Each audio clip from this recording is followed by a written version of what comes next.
At one point we say that we are a refugee in India, but legally we are a foreigner here. So neither you are a nationality of this country nor the citizen of Tibet, which is already occupied by China. So through this research, I also found that there are some individuals who have found belonging here in India. One of the problem is when you move out from Tibetan community, it's like a new world to you, and you have to know each and everything. Everything is new to you. The culture, you get culture shock.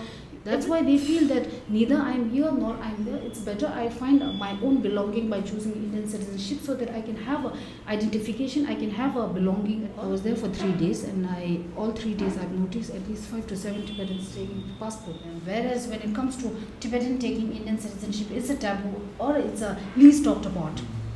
I think what is because I think the city is here, and there were a few individuals who said that like I want to take Indian citizenship and take voter ID so that I can get into a political position. So when they were in Dubai airport, so they threw the IC on the floor. So that has traumatized herself so much that she still feels that it is just the yesterday that happened. Unsilenced, Voices of Young Tibetans is a podcast presented by the Foundation for Nonviolent Alternatives, where young Tibetans share their personal stories, experiences, opinions, and journey.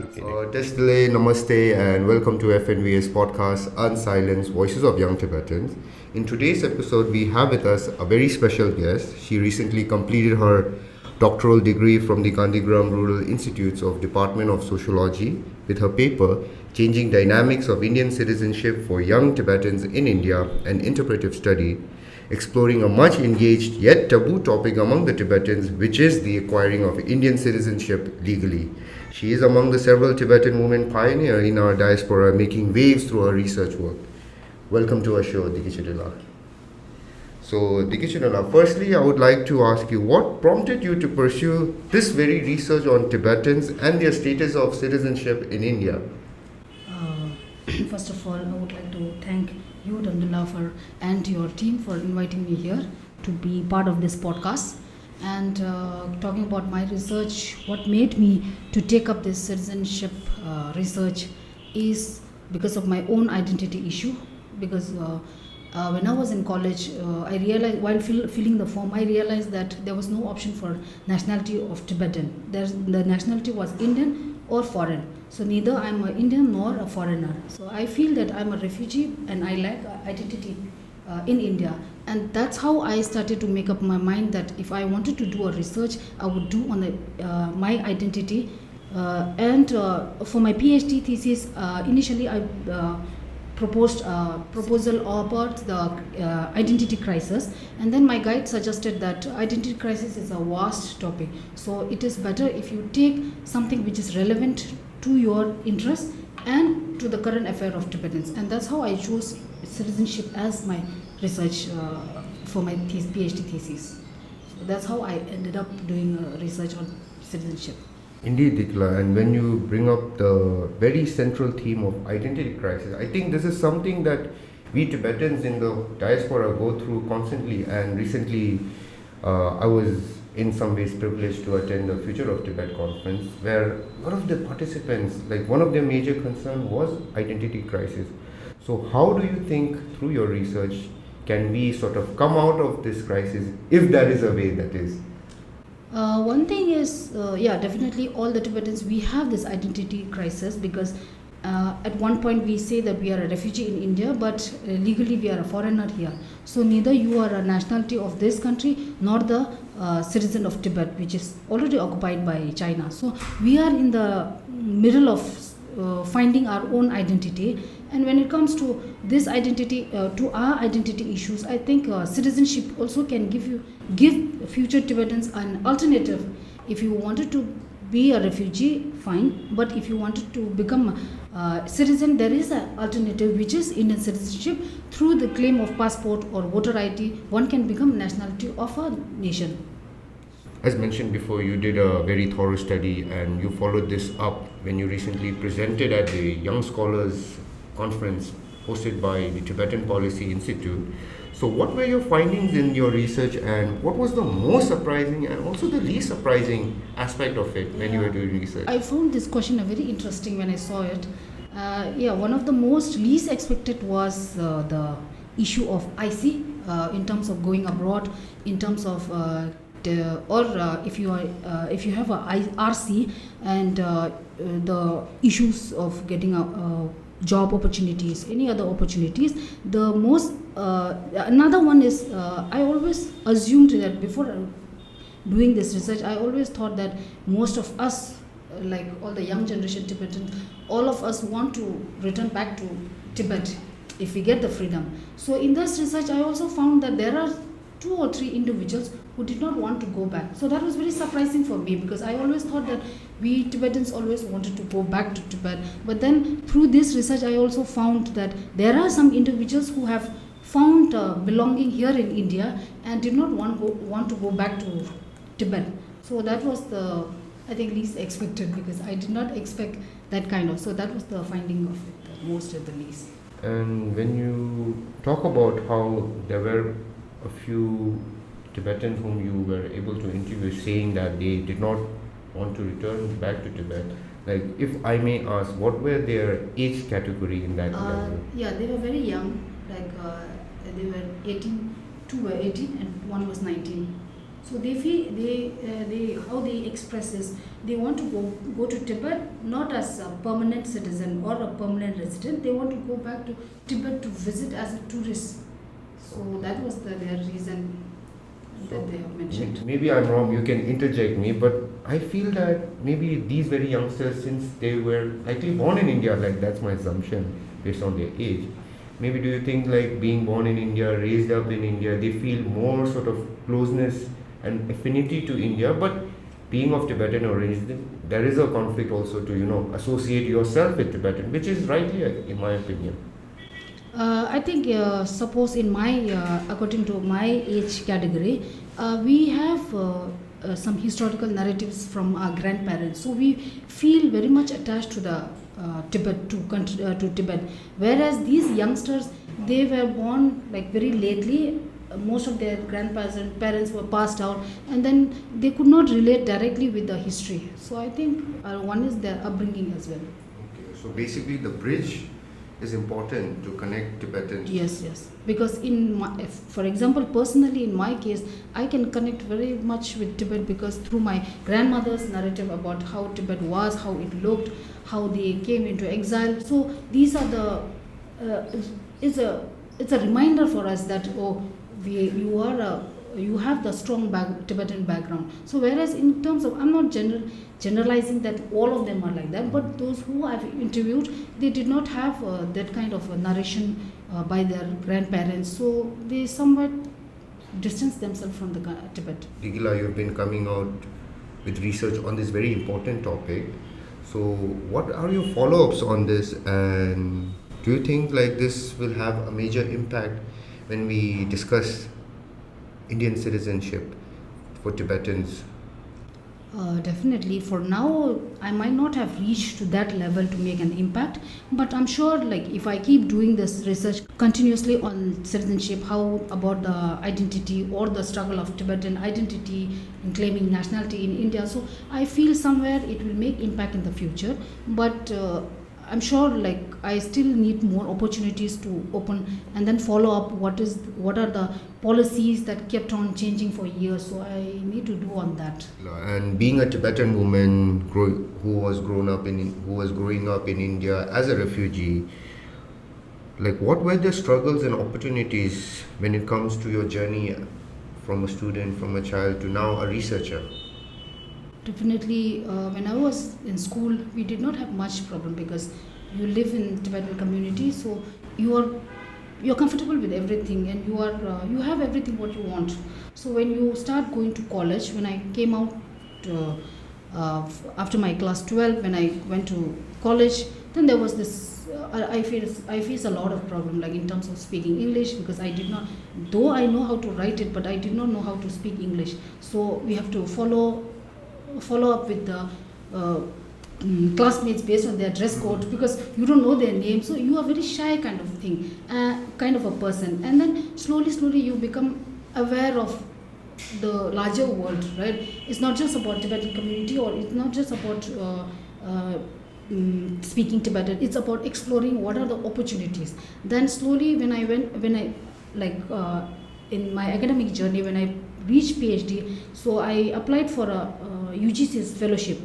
And then I was very hesitant to apply because I'm a refugee there and I did not know whether I will be selected for the fellowship.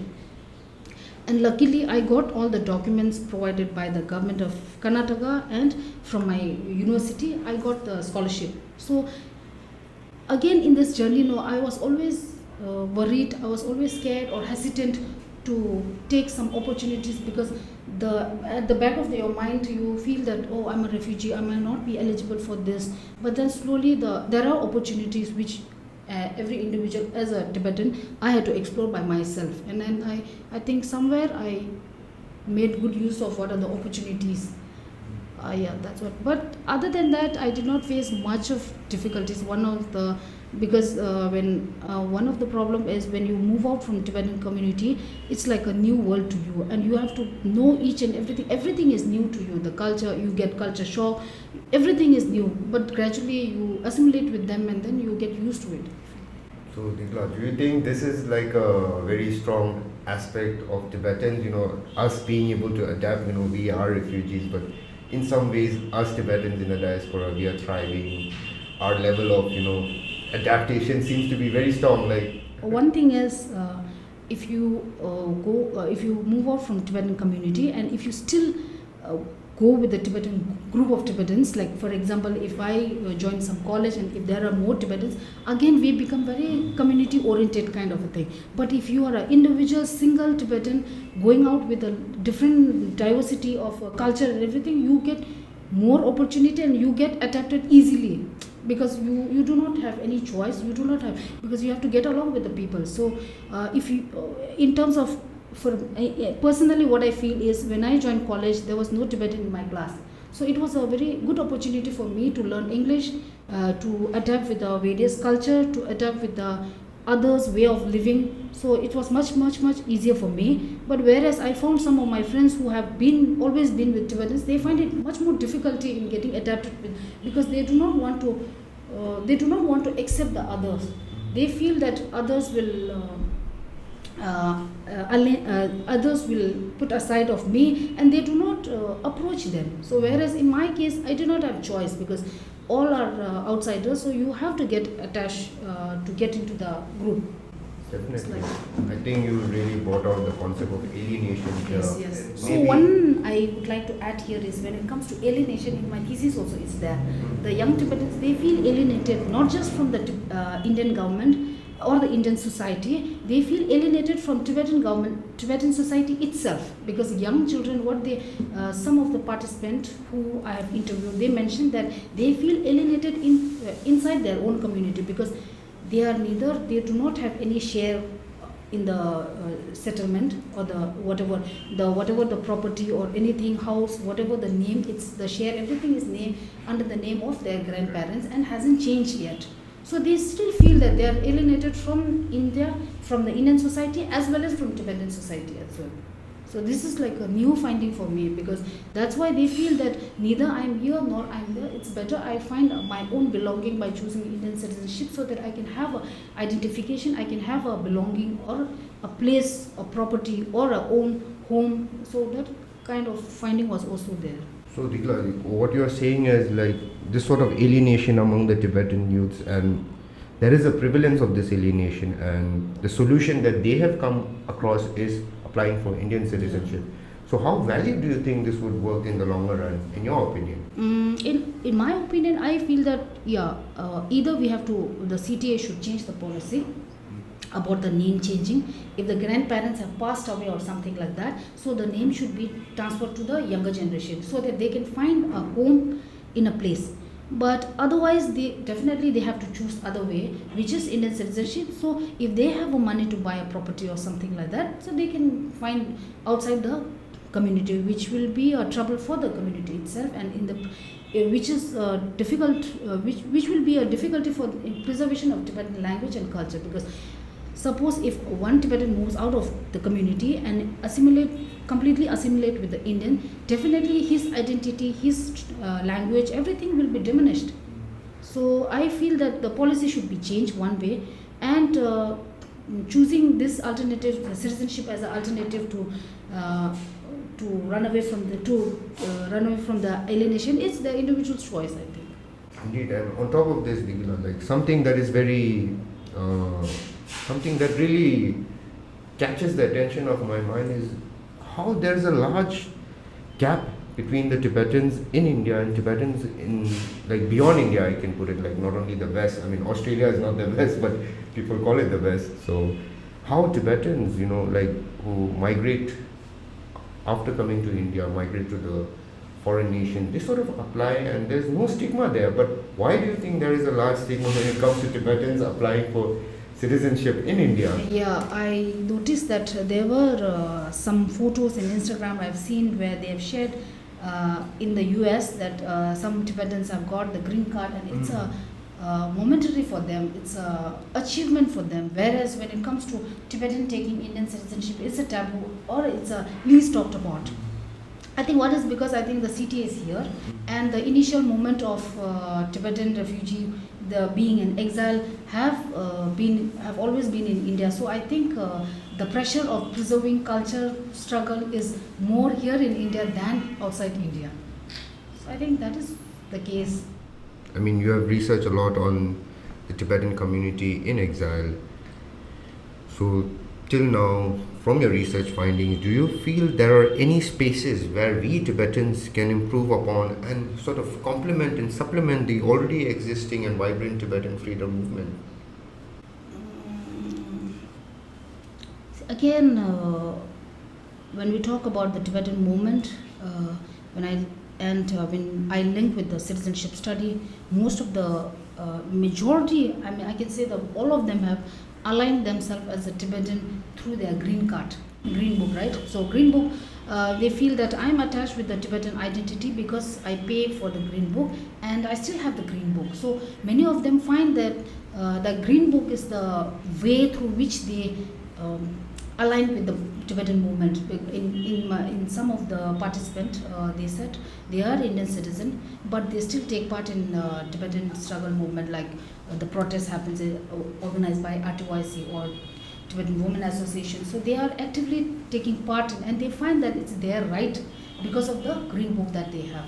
So I think green book is the main source of consideration as a Tibetan identity. And when it comes to the green book, I've come across how at times, you know, it's very difficult, even though you want to pay, sometimes it becomes difficult to pay. So do you think there is a way to solve this issue, or do you think we Tibetans should take the onus and, you know, follow the rules accordingly? Yeah, I think so, because recently there was this issue that many people have raised issue that the amount paid for the green book has been increased. So many people were worried, and many of them objected also, because why increase that? So I don't know. Personally, I feel that it's our responsibility as a Tibetan. It's our responsibility to pay for it voluntarily without having a doubt at the back of the mind, because it's your duty to pay for it, because you are here, you are known for it as a Tibetan because of the city or the facilities provided. For example, if you live in a refugee settlement, the supporting document, whatever you need, CTA provides it. So it's the responsibility of every Tibetan to pay for it without any doubt. I feel that. Indeed, Dikla. And you know, you brought how CTA plays a central role here, which is also known as the Tibetan government in exile. So living in one of the largest Tibetan settlement yourself, which is Bailokupi, do you feel there is a large distance in terms of communication between itself being in South India and Dharamsala, which is sort of the de facto capital of the central Tibetan administration? Definitely, because when it comes of any communication, earlier we did not have, if you look at 10 years back, we did not have access to Facebook or like that. So whatever the information comes from CTA reaches to the settlement very lately. So by that time, most of the Tibetans living in Dharamsala might have applied for the job. If there is any job announcement, that might have already been filled when the announcement comes.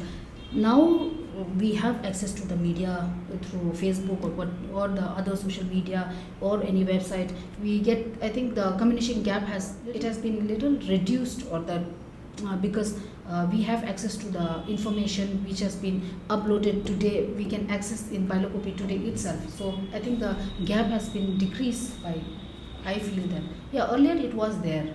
And when it comes to job or when it comes to scholarship or anything, so most of the people who are selected are from the north because they get to apply before that. So those in the south, we have very limited individuals who have taken such scholarships. So I think, not just the political way, it's like in the socio-economic, whatever communication we have, it does have some sort of gap is there.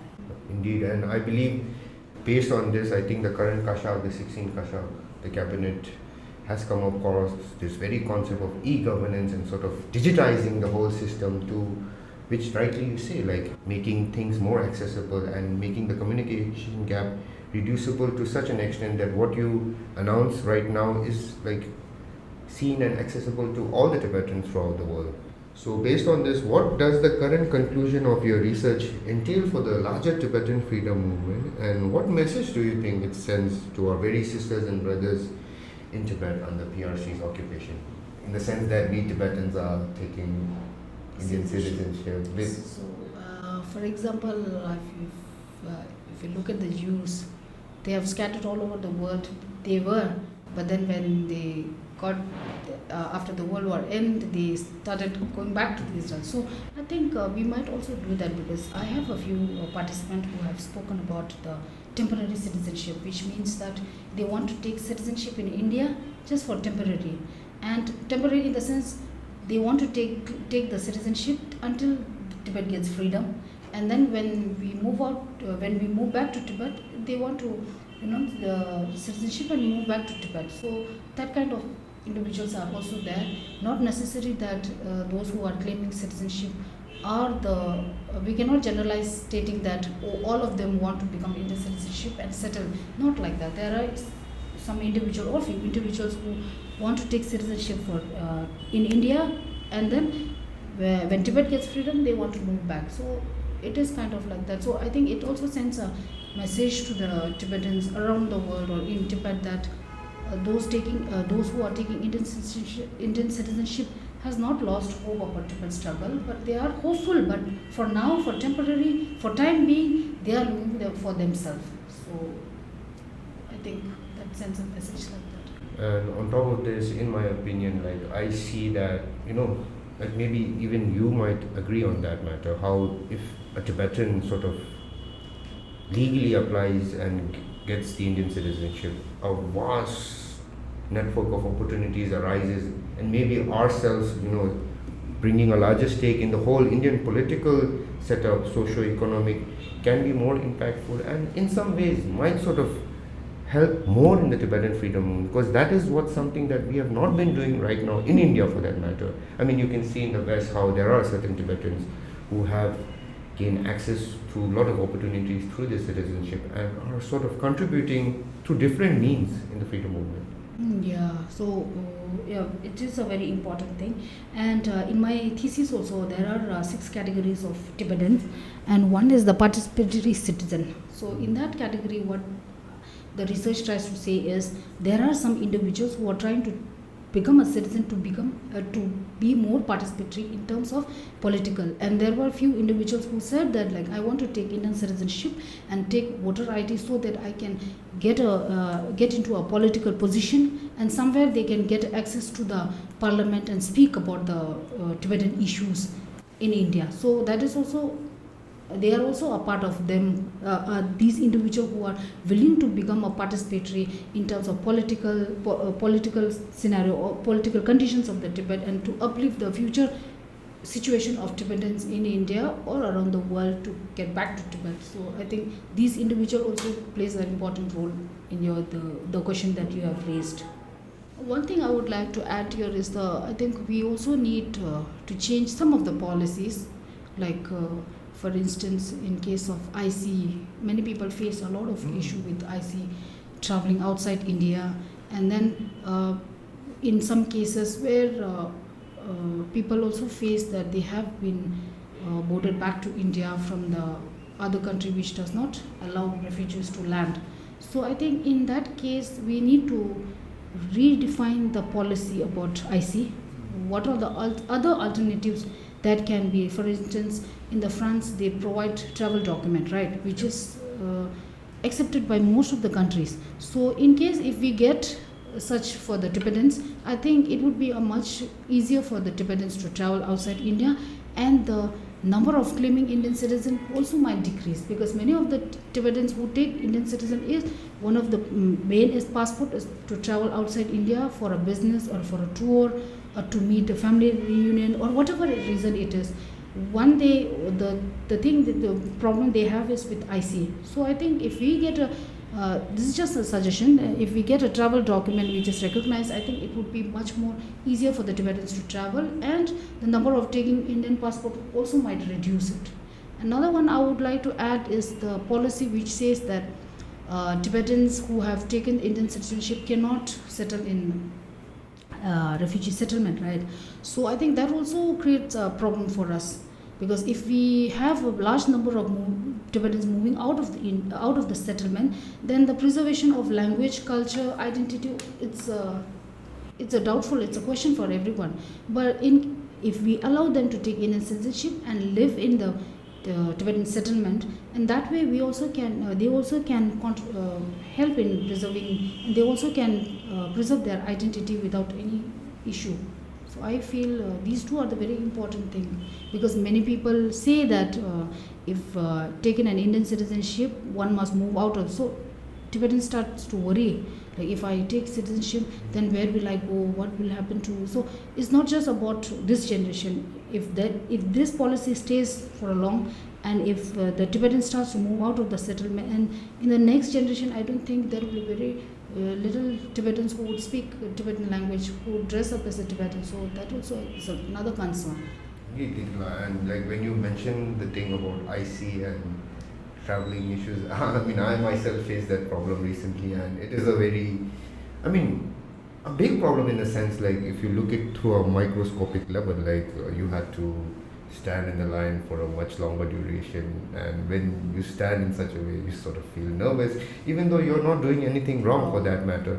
So that sort of raises a lot of question in your mind, whether like should I really continue in this path of an IC or whatnot, or should I apply? And I think not only this, and about the whole settlement of how making Tibetans with Indian citizenship accessible to these very settlements would not only preserve the Tibetan culture, like you said, but also strengthen the whole community there, in my opinion. Yeah, in the same case, a few of my participants, they have also faced the same issue with the Indian IC. So when they were in Dubai airport, so they threw the IC on the floor. So that has traumatized herself so much that she still feels that it is just the yesterday that happened. So and with this kind of situation, we also start to internally stigmatize ourselves. Like if I do this, I have IC, I'm worried. Like you stigmatize yourself. Not that the others are stigmatizing you, but you still stigmatize yourself because of such kind of experience. So I think if we have certain alternatives, such as travel document, then IC, I think it would be much easier for the younger generation to travel and still maintain the Tibetan identity without being Indian citizen, without taking Indian citizenship. Indeed, Decline. I think like we Tibetans who have the power to make such changes, and not only the Tibetans, the Indian government for that matter, can listen and can see the very problems that we are facing right now, and can work on it definitely on a very large scale level, and bring concrete changes which definitely helps the Tibetan community in India, which they have been supporting us gratefully till now, and I believe they will continue to support us. One thing is when we take recently I told you as well, I was there in the passport office, so I was there for 3 days, and all 3 days I've noticed at least 5 to 7 Tibetans taking passport, so which is very alarming for us, because just imagine if in 3 days if 10 to 15 are there, just imagine in a month how many are taking. So that's also a concern, and that's also a Tibetan government, CTA also should look on that, because it is very important, and we also need to understand what are the other reasons apart from what I found in this research. I'm sure there might be other reasons. For instance, I found so many monks taking it, and I'm sure for them the reason might be different from the layman.